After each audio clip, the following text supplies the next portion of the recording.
Hello, the good people who are with me and who are watching this video, and welcome to my video, because in this video I'm gonna share my spoken English journey with you, and I'm not gonna teach you how to speak English or how to be a better speaker. Rather, I will talk about some of my mistakes and some of my interesting aspects of spoken English journey. So let's get started. First thing first is I didn't attend any type of coaching centers or any type of courses to learn how to speak. All I achieved to come to that much efficiency, or you can say fluency at English, I did all my own. And gradually I learned how to speak better and how to apply new words in my sentences, and that's how my journey continues. So there is nothing like that that I'm trying to teach you how to be a better speaker. Rather, I am just let you know that how to continue your journey while you are in the journey of spoken English, and how to hold the practice and how to keep the practice going on. So I want to make it clear that my job right now is to motivate you just to stick to the journey or the path of spoken English. So let's talk about how I get into this field of spoken English. Actually, I started to learn new words and new grammatical aspects of English when I was a little kid, and that was the very beginning of my life. So I started to learn new words and then started to make new sentences with those words, and I just found that it was fun. So eventually I got better in making sentences and doing some less grammatical mistake when I start to write. And when I was in 6th grade, or you can say when I was in high school, I did much better, or rather comparing to my fellow students in the class. So that was my motivation that yeah, I'm doing well in English, so I can keep practicing and I can do better at that. So that was my encouragement that I got from the classroom, and then I applied it to my real life. Besides getting good grades in the examination, I can say you that there was another thing that was a good thing about this journey, and that was I didn't feel any type of fear when I come to this field of English. And I don't know why I didn't feel any type of I was not ashamed of myself that I am doing poor, or I can't speak everything, or I can't express myself with every little words, that I am just going blank out of nowhere. I can't make any sentences. I really didn't get bothered those instances, because I knew that it will happen, I will fall, but I knew that I will rise up. So that was my motivation, and that was the good part. You can say that was the best part of my journey. Now, keeping aside the good thing, let's talk about the bad things, or the worst case scenario that I have ever experienced in my journey. So number one bad thing was I made a lot of grammatical mistake when I speak, but I do less mistakes when I write. I think you can relate this condition, or you can relate these type of mistakes with you also, because most of us who are in this type of journey, we regularly and we continuously do this type of mistakes, that we are making more grammatical mistakes when we are speaking, and we do less mistake when we have to write something.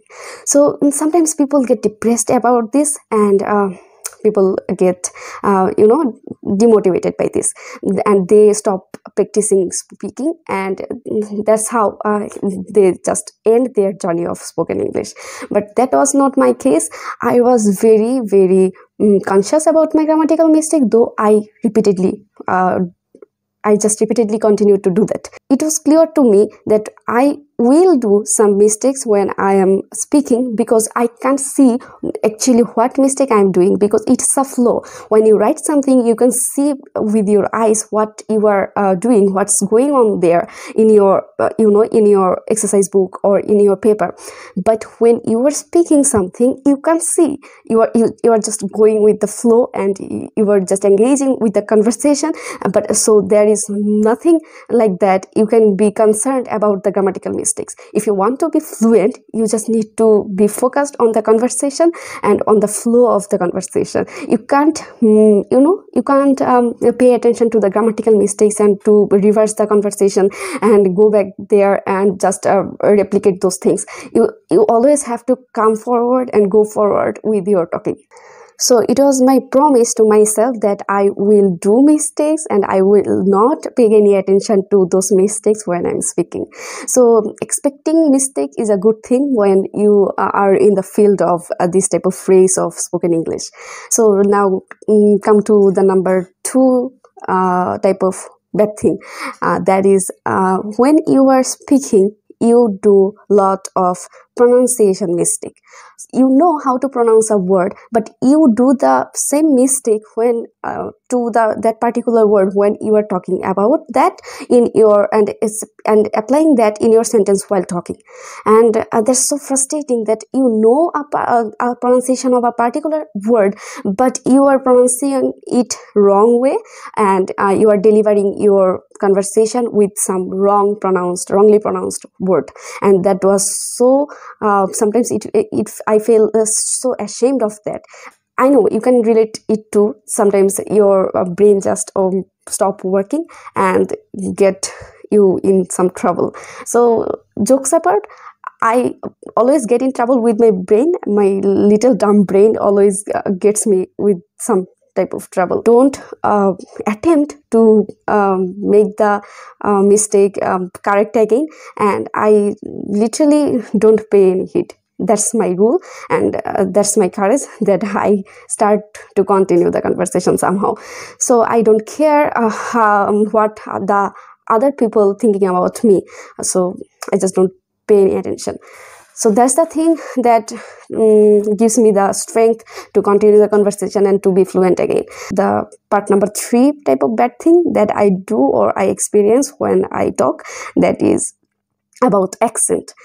I usually do not pay any attention how my accent is, but sometimes when I listen to some song or I listen to some movie dialogues or something that kind of I get really fascinated by those type of fancy accents of British people or American people. But in my case, I really don't pay any heed to accent, because I think I will have more time when I'm an advanced learner or I'm an advanced speaker to work with accents at that time. But it's not the time now as an intermediate or as a beginner speaker to pay any attention how to make better accent. So that's it. Finally, I have just reached to the end of this video, and I wanna announce the golden rule of my spoken English journey. That is, I want to make sure that I'm not doing any type of procrastination, because procrastination is it's like a big frog that you must eat at first. And when you procrastinate, you eventually fall back from the journey, fall back from the track, and you eventually lose the potential of be warrior in this field of spoken English. So don't do that. Don't procrastinate. Go with the flow of your talking, or make some good conversation with your friends. Or if you don't find any friends like me, start making video on your phone. You don't need to upload them as I am doing. You just can listen to them, and you can compare previous video and the video you will do in future. And by comparing them, you will notice that you are doing great day by day. So that will be your spirit to continue the journey, and that is how you will be engaged with the journey. And best of luck for you, and give some motivation to me also to keep going. Bye bye.